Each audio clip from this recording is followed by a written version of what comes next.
मंत्रिपद मिळाल्यापासून सातत्यानं वादाच्या भोवऱ्यात अडकणाऱ्या कृषी मंत्र्यांचा पाय आणखी खोलात गेलाय। राज्यात शेतकरी संकटात असताना सभागृहात जंगली रमी खेळणं कृषी मंत्री कोकाटेंवर चांगलं शेकण्याची शक्यता आहे। कारण रमीबाज कोकाटेंच्या हकालपट्टीचे संकेत राष्ट्रवादीचे प्रदेशाध्यक्ष सुनील तटकरे यांनी दिलेत। कृषी मंत्र्यांसारखा महत्त्वाचा संवेदनशील विभाग असणाऱ्या मंत्र्यांनी योग्य पद्धतीने सतत कार्यरत शेतकऱ्यांच्यासाठी राहिलं पाहिजे।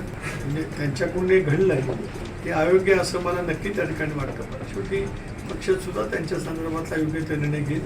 खरं तर पावसाळी अधिवेशनात कृषी मंत्री माणिकराव कोकाटे यांचा जंगली रमी खेळत असल्याचा व्हिडिओ रोहित पवारांनी ट्विट केला। त्याचे राज्यभर तीव्र पडसाद उमटले।